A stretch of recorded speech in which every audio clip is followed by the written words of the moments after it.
welcome to Whispers in the Wings, a theatre podcast with your hosts Kelly Plank and Joshua Broadbent.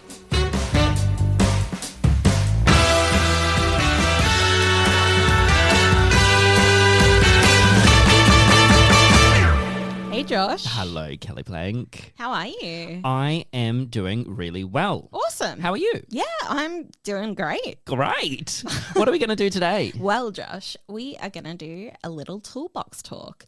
So if you missed our first one, which was on spiking, it's just a little mini episode where we go through some little things that people may not be aware of regarding stage management. And today we are going through what's in our stage management toolkit, or our SM kit. Yes. There's so many things that you can put into one, and depending on what shows you're working on, you may be given a kit already that you sort of have to, adapt and mold and make your own. Because those are my favourite shows.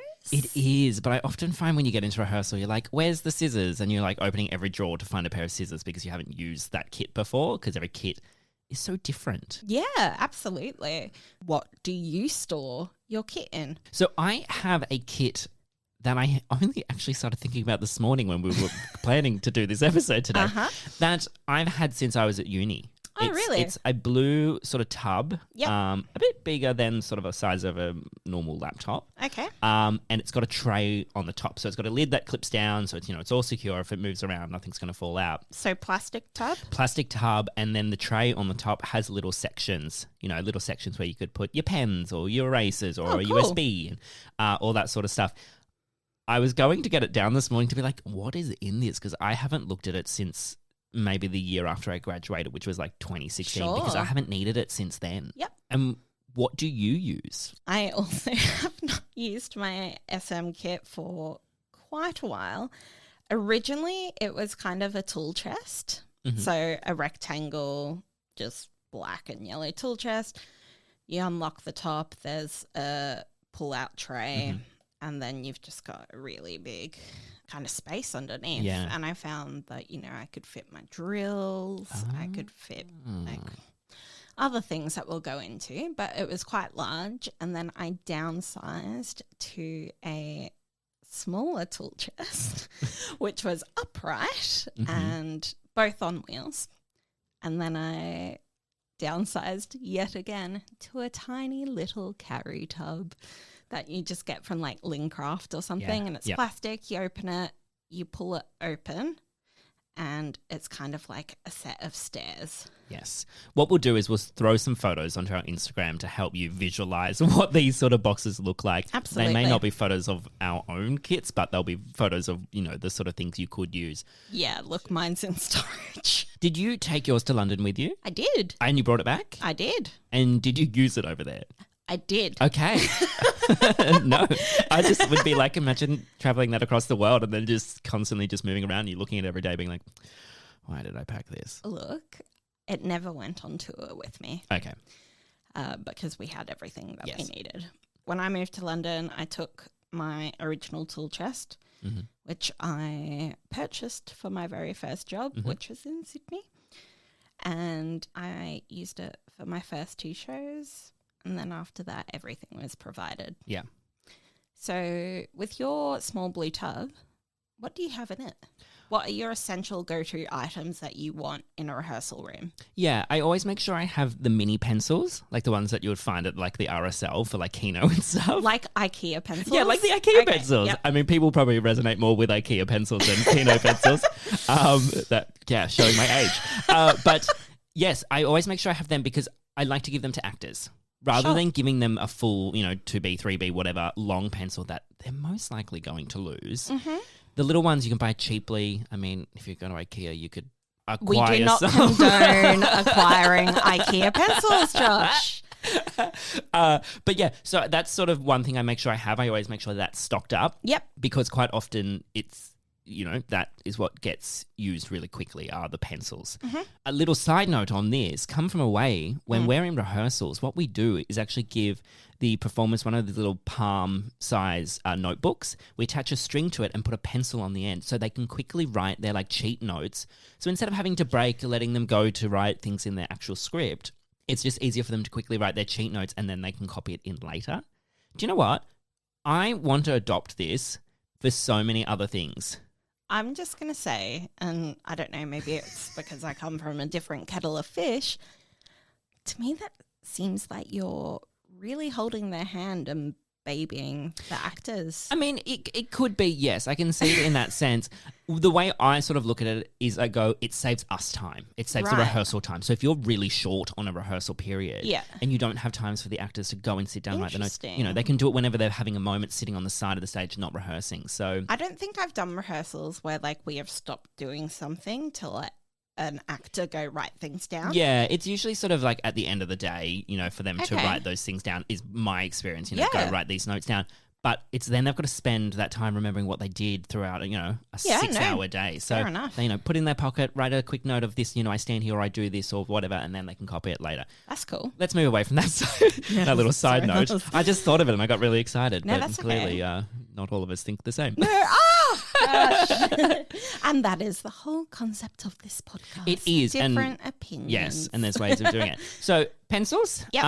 erasers. I always make sure I have a USB in there as well. You know what? I always make sure I have multiple USBs. Josh. Yeah, the thing is, I don't typically use USBs anymore because I mean, who work, does? Well, we work so much on the cloud. But Yeah. that moment where you're in a rehearsal room and you need something printed, but you don't have a printer, so someone has to go to Officeworks. Like, it's just so easy to put them on. Multiple is a good idea. Honestly, the amount of times I have had to give lighting a USB to save the show, file. Yeah. But that's neither here nor there. Yeah. I just pick up cheap USBs. Yes. And normally I get them back. Yeah.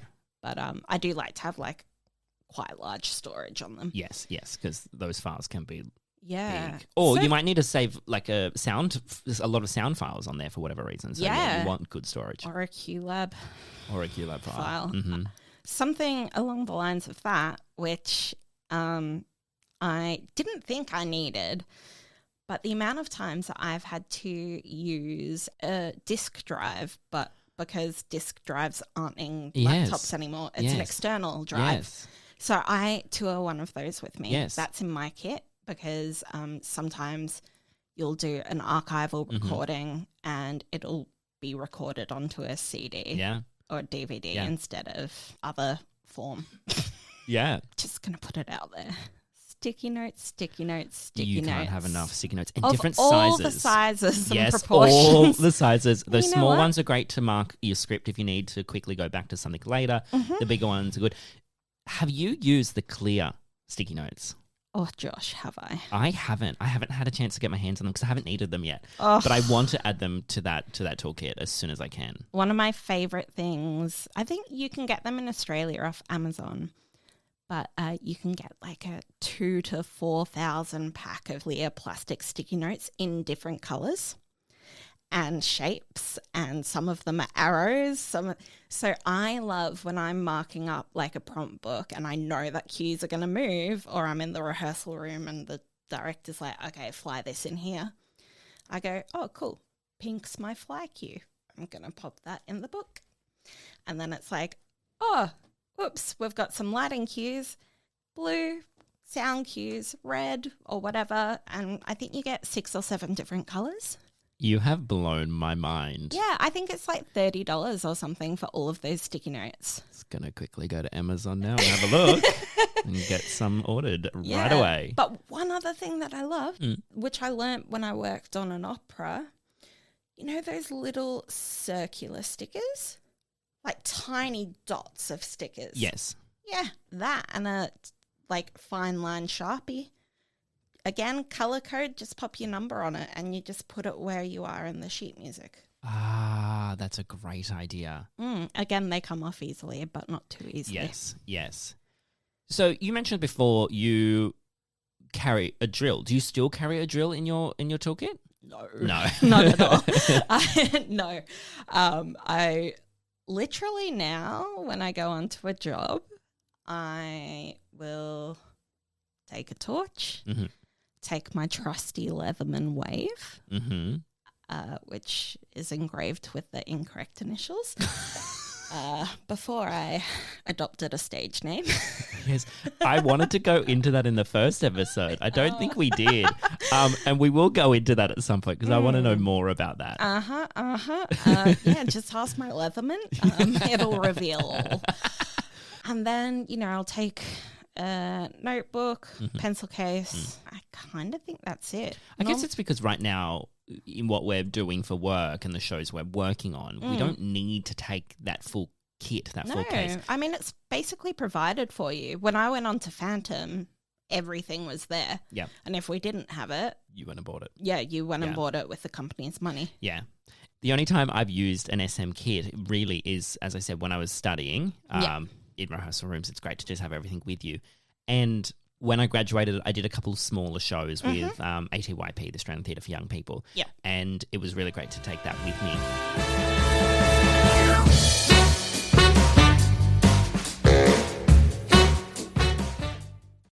Netflix has a new monstrous story to tell. In 1950s Wisconsin, Ed Gein lived quietly on a decaying farm, hiding a house of horrors so gruesome it would redefine the American nightmare. Driven by isolation, psychosis, and an all-consuming obsession with his mother, he committed crimes that would haunt Hollywood for decades. The third and most harrowing installment of Ryan Murphy and Ian Brennan's anthology series. Watch Monster, the Ed Gein story, streaming now only on Netflix.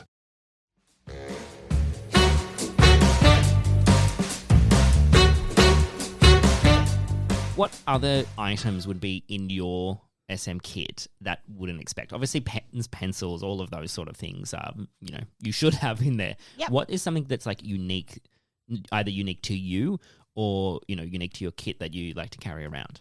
Sanitary items. The amount of times that I've had, cast or crew or whatever, just come up, ask for a tampon or a pad or whatever. Yeah. And it's just useful. Yeah, of course. Also great for a bloody nose. Well, there's also that. Do you carry like a little first aid kit within there as well, like Band-Aids and stuff? Nope. No. So the way that we went about things in the UK is stage management, don't touch first aid. Okay. You don't need a first aid certificate. It is the venue's responsibility. Mm-hmm. So that is the rehearsal venue or the performance venue, because they need to have that on their books. Mm-hmm. You may fill out an incident report or whatnot, but during a show, you're too busy watching out for the safety of the show that whoever is in from the venue is called over the tannoy to come and deliver first aid. Which is so different here because stage management have the first aid kits. They are the ones that organise them. They restock them. They are the ones that sort of, help people when there's time in need. We do have at every venue either a safety, fire warden or some theatres, especially the ones I think in Melbourne, bring in a St. John's first aid. Oh, that's cool. They just stand at the back of every show. Yep. They just watch the show in case an audience member need it or in case we need it back at the house. I think like the reason why in the UK we really there'll be ice packs and heat packs, but that's mainly for everyday dancers just needing them and they have access to them. They can grab them. But it's more so your responsibility is overseeing everything and keeping your eyes on the stage and your plot, that you don't have time to step away from that to be that first aider. Yeah. I have in my kit, one thing I do know I have is Band-Aids. Cool. Mostly for myself. Look, mostly for myself. I should probably carry Band-Aids after last night. I fell off a chair. Yeah, look, I wanted to bring that up, but I didn't know if you were going to talk about it. So. Yeah. No, I had to fill in an incident report saying I fell off a chair whilst getting up off of that chair. And I got to be a witness of you falling off a chair, and I'm glad you're okay. Thank you. But my God, I wish... it's one of those days I wish I had a camera on me all the time to just be like, you know what? I've got no words. No. Moving on. What else? I said this to you the other day and you were like, you're one of those. Did I? You did. I do not remember this. You did. I have a happy birthday banner. Ugh, you're one of those? I told you. I do. I have a happy birthday banner. I think it's something that was sort of instilled in me during NIDA, like, you know, to celebrate people's birthdays and stuff. So rather than doing like a badge or whatever, I'll usually just throw up a happy birthday banner above there, wherever their like desk station is or whatever, just to be like, surprise, happy birthday, just to make people feel nice. Cute. Let's never work together on my birthday. You do realize when your birthday comes, you will be showered with birthday love. I will make sure to not be in the country. Yeah, no, see, with birthdays, the company always buys a massive cake. Yeah. And that's how you celebrate a birthday. I think it's because on the shows that I've done where I've needed this toolkit specifically, it's like that sort of thing doesn't happen. Yeah. So it's just like, just to make people just feel a little bit nice and special. That's cute. I mean, it's probably moldy and falling apart. I haven't looked at this kit in so long. Yeah, fair enough. One thing that I do carry around with me, just because it's busted on my Leatherman, teeny tiny screwdrivers. Yes. Because, I mean, as somebody who wears glass, Oh, God. I'm constantly having to tighten the screws. Yes. But they do come in handy for lots of other things. Mm-hmm. Yeah, I do enjoy a scale ruler. I have a scale ruler in the kit, I believe, or somewhere in my house, but I can't remember the last time I would have used it. Tape. And not like sticky tape, but a measure, like a full-on long. Like a tape measure. But like a... Oh, like a cloth tape. Yeah. Yes. Thank you, a cloth tape. Yeah. Because markup. Yes. But then again, companies have also supplied me with cloth tape. Yeah. One thing that I do have in my kit is one of those like seamstress cloth tapes, like, however long they are, the yellow, they got the numbers on it, which you sort of go, when would you ever use that? The amount of times that I've actually been in rehearsals, especially when I was working on Oedipus, doesn't live here anymore. I think that was the show, for the ATYP. I would get emails or messages from the costume designer being like, hey, can you grab this measurement? Hey, can you grab that measurement? Like of cast, like chest, length of arms and stuff. I don't know why all of that detail wasn't necessarily captured already, but it's just helpful to have in case, even if you need to measure something up that's longer than a ruler, but you don't want to get your full, cloth tape out, it's sort of that extra little bit of a length. What's wrong with my full cloth tape, huh? Well, you said yourself, companies often provide you one. No, so one thing, yes, they do often provide me one. And what we do with those is, because at the end of every rehearsal day, we measure our spike marks. Mm-hmm. Those cloth tapes, 1, 2, or 3, mm-hmm. stay taped to the ground. And so they're easily accessible so that you don't have to reposition them every day. You just leave them there in their own little marked out box so people don't trip on them. Yep. And then, end of the day, you just whip them out and you capture your measurements for your spike marks. Yes. And that way you're not stuck at the end of rehearsals having to measure 150 different bloody spike marks, which I'm sure you've been stuck doing that before, because I have. And it's not fun. So, SM kit. If your company is not providing you one, you want some pens, you want some pencils, erasers, probably want sticky tape. I love a bit of magic tape because it comes off paper easily. It's kind of that matte tape. You probably want a couple of rolls of LX just in case. Yes. A ruler, and if that ruler can be a scale ruler, makes markup a lot easier if you're doing it off a plan. Little notebooks, a couple of extra notebooks are always handy to have in there in case someone's like, oh, I need to write something down. Where's a notebook? You can be like, here's a spare one, just borrow it. Sanitary items, mints. Oh, mints. I love a mint. Yes, USBs. And that will get you started at least. Yeah. If you get to the point during rehearsal where you're like, oh, I need this, oh, I need that, then go and get them and add them to your kit. And I'd say, pick yourself up a trusty multi-tool. Doesn't have to be expensive. Doesn't have to be a Leatherman or a Gerbera or Gerbera, however you like to say it. Mm-hmm. Just pick up a cheap one from Kmart or whatever. Just need to have some snips. Mm-hmm. And learn Kelly's lesson. You don't need to have a giant case. Yeah.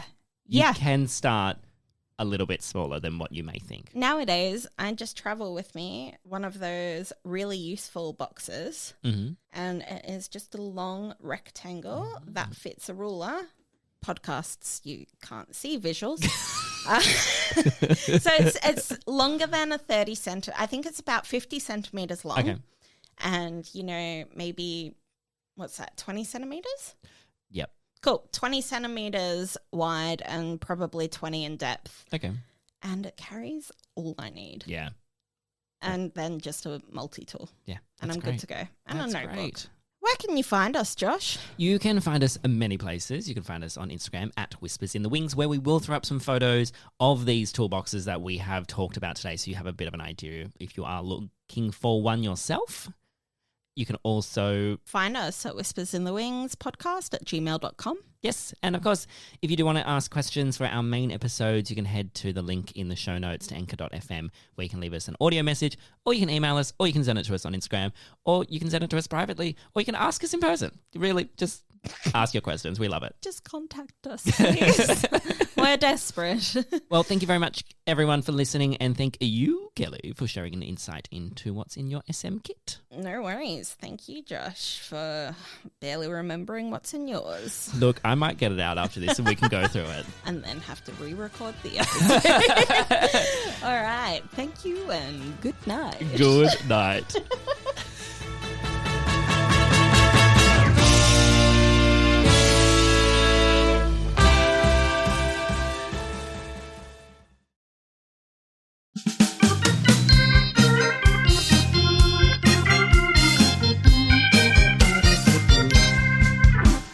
Hello and welcome to the Cheese Wheel Podcast, your new favorite podcast about hyperfixations gambled on a wheel. In this podcast, we are covering anything that we want to talk about, but the problem is we don't know what we're covering every week, and it's something new every time. And I am joined by two of my co-hosts, Andrew DeWolf. Hello. I'm happy to be here. And Liz Eston. Hello. Also very happy to be here. And this show is weekly, and every time someone else brings something to the table that's a little bent, we're going to be covering anything and everything, including Chaperone's new album, Spy Kids, and the film version of Waitress. We're going to have a new episode every Friday, and you're going to see the vast arrays of interests we might have. Andrew, what might be one of your choices? Oh, I mean, I could pick something like, I don't know, famously bad movie Miami Connection, and we could have a good time watching something that I love that's kind of terrible. Or I could pick something incredibly good, like Jacob's Ladder, which is my favorite movie of all time. Incredible. And Liz, what about you? I don't know. I could go with something like a Walk Hard, the Dewey Cox story, so I can talk about my favorite comedy, since Jess didn't let me do it on the old podcast. Well, funny you bring that up. In case you're wondering what happened to Musicals with Cheese, we ended that show, but the show's still here and living on in season 1. So if you want to go back and listen to our backlog, that's still here. But right now, we're just the Cheese Wheel. Please keep on listening. We got a lot of fun stuff to come, and we hope that you like what we're doing.